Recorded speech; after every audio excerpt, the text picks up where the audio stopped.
दिल्ली के चक्कर लगाती रही और फिर 209 मिनट पार्किंग में रही, रेड फोर्ट के पार्किंग में। तस्वीर लोगों के पास आ चुकी थी, पुलिस के पास डॉक्टर उमर की तस्वीर थी और इसका हॉट चेज हो रहा था। यह विस्फोट जो हुआ है, हमारे सूत्र बता रहे हैं, यह सिर्फ ट्रांसपोर्टेशन का इस अंदेशा था।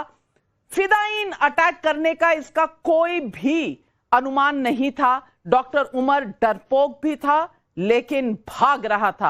आप क्या मानते हैं कि 3 जगह पर रेड होने और 3000 किलो इतना विस्फोटक मिलने के बाद शायद घबराया हुआ था डॉक्टर उमर?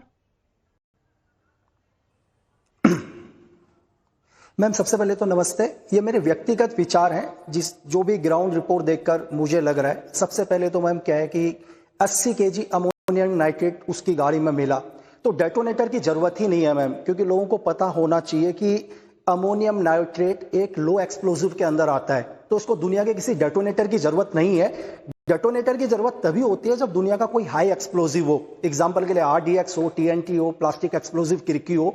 हाई एक्सप्लोजिव को ब्लास्ट करने के लिए डेटोनेटर चाहिए मैम। इस अमोनियम नाइट्रेट को ब्लास्ट करने के लिए डेटोनेटर की जरूरत नहीं है, लेकिन 80 केजी अमोनियम नाइट्रेट उतना ही असर करेगा जितना लगभग 30-40 केजी RDX करेगा। मैं आपको यह बताऊं कि ऐसा लग रहा है कि सिर्फ एक ट्रांसपोर्ट हो रहा था, फिदायीन हमला नहीं था। मुझे ऐसा लग रहा है कि एक फिदायीन ही हमला है, क्योंकि दिल्ली के रेड फोर्ट को टारगेट करने का मतलब है पूरी दुनिया तक एक मैसेज देना। ये दुनिया तक मैसेज दिया है कि हम यहां पर आके एक फिदायीन हमला कर रहे हैं। इतनी देर तक गाड़ी पार्किंग में रही, फिर भी डॉक्टर उमर जो है वो गाड़ी में ही है। और इस अमोनियम नाइट्रेट एक तरह का लो एक्सप्लोजिव, इसको रिएक्शन किया गया किसके साथ? CNG के साथ, तो डबल एक्सप्लोजन मिला है। आप सिर्फ 80 केजी अमोनियम नाइट्रेट को गिन रहे हैं, लेकिन टेररिज्म का तरीका क्या होता है? टेररिज्म क्या करता है?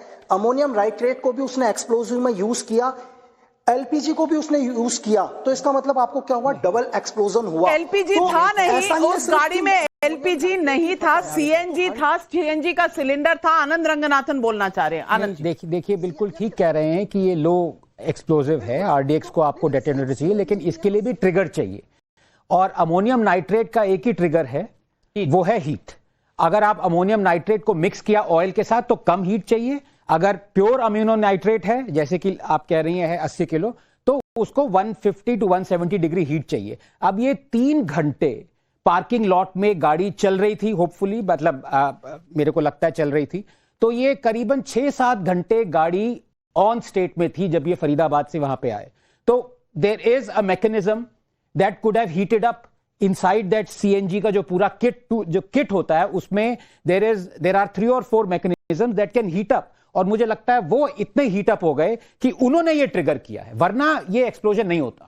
बड़ी बात इस वक्त है कि सुशांत सरीन, मैं आपसे भी पूछूंगी, कहीं ना कहीं जो जम्मू कश्मीर का ट्वीट है, you can run but you can not hide, आप भाग सकते हैं पर आप छुप नहीं सकते हैं। यह ट्वीट मैंने 6:10 का नवंबर 10 का ट्वीट आपके स्क्रीन पर डाला है, दर्शक भी इसे देख सकते हैं। मैं सुशांत सरीन पूछना चाहती हूं कि क्या कहीं ना कहीं यह ट्वीट बताता है कि किस तरह से तस्वीर, आइडेंटिफिकेशन, वीडियो सब डॉक्टर उमर का मौजूद था एजेंसीज के पास, पुलिस के पास, और कुछ लोगों के ये बयान भी हैं कि वहां पुलिस की मौजूदगी बहुत थी चांदनी चौक और रेड फोर्ट के एरिया में कल के शाम के वक्त।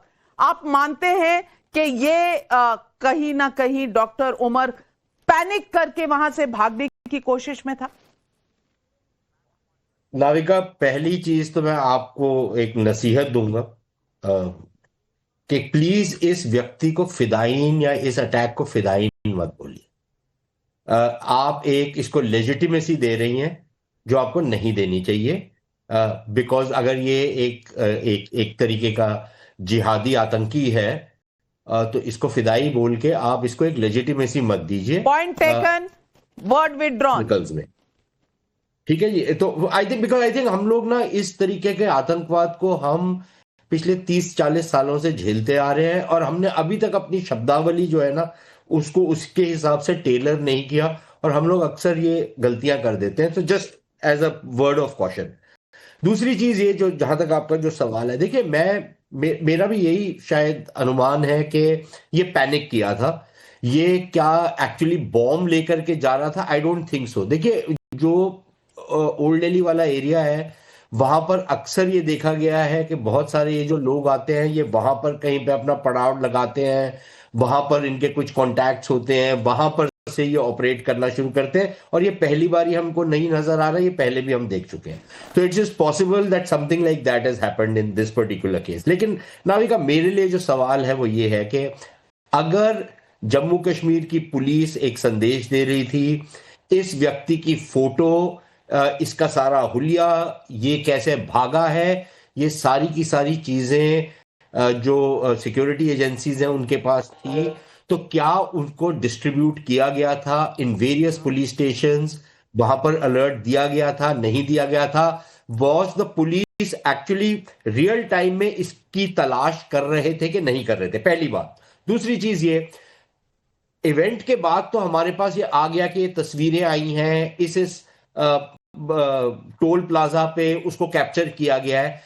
क्या ये बेहतर नहीं होगा कि हमारे पास कुछ इस तरीके का सिस्टम हो कि ये इंफॉर्मेशन पुलिस वालों को एक रियल टाइम में चली जाए? ये बाकी कई देशों में ये सिस्टम्स हैं। और तीसरी चीज, और सबसे इंपॉर्टेंट, नाविका, हम सब लोग यहाँ पर जो बैठे हैं आपके प्रोग्राम में और आपके जो दर्शक हैं, हम लोग सब लोग मॉल्स जाते हैं, हम लोग सिनेमाज जाते हैं। वहां पर हम देखते हैं जो सिक्योरिटी वाले हैं वो ऐसे ऐसे करके थोड़ा बहुत देखते हैं कि आपकी डिक्की में कुछ पड़ा तो नहीं हुआ, या एक शीशा नीचे लगा देते हैं। मुझे नहीं पता कि उनको भी पता है कि वो क्या ढूंढ रहे हैं कि नहीं ढूंढ रहे। वो एक रस्म है जो वो पूरी करते हैं। क्या ये बेहतर ना हो कि इन सब लोगों को एक ट्रेनिंग दी जाए, ताकि एटलीस्ट आप पता तो कर सके, नहीं तो वो चेक मत करो। वो जो आप लोगों को 5 मिनट के सही मुद्दा उठाया है आपने। और सुशांत सरीन, जितना भी मैं आपसे इस बात पर सहमत हूं, कम होगा, क्योंकि ये बहुत जरूरी है कि ट्रेनिंग के तहत इस तरह से संदिग्ध चीजों की, विस्फोटक की छानबीन होनी चाहिए। लेकिन बड़ी खबर इस वक्त आ रही है, 4 डॉक्टर और 1 मौलवी की कहानी है ये। 4 doctor, doctor Shaheen, doctor Umar, doctor Muzammil और डॉक्टर आदिल, सहारनपुर से लेकर फरीदाबाद तक, फरीदाबाद से लेकर अनंतनाग तक, ये तार जोड़ने वाला एक इंसान, वो इंसान ये मौलवी इरफान अहमद, जिसकी तस्वीर हमारे पास आ चुकी है।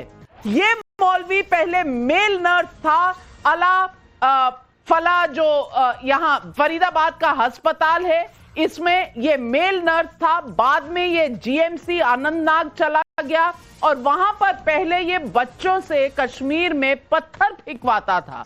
फिर पोस्टर लगाने का एक इंसिडेंट जब सामने आया तो तार निकलने लगे। जम्मू कश्मीर में इसे अरेस्ट किया गया, इससे पूछताछ की गई और इसके बाद यहां से डॉक्टर आदिल, जो सहारनपुर हैं, इनकी जानकारी मिली। डॉक्टर आदिल से डॉक्टर मुजम्मिल, डॉक्टर शाहीन और फिर डॉक्टर उमर तक पूरा का पूरा ये नेटवर्क एक्सपोज हुआ। डॉक्टर उमर आखिरी कड़ी थी जिसे एजेंसीज ढूंढ रही थी, जिसे तलाश कर रही थी और जिसकी तस्वीरें सब पास थी एजेंसीज के। बड़ी खबर इस वक्त जो मैं आपसे बताना चाहती हूं कि शाहीन, डॉक्टर शाहीन, जो महिला कर्मी जो फरीदाबाद के अली फला अस्पताल में काम करती थी, जिनके पास से एक AK-47 भी बरामद हुई, उनके मुताबिक अमोनियम नाइट्रेट को जमा किए जाने के 2 अड्डे मिले थे।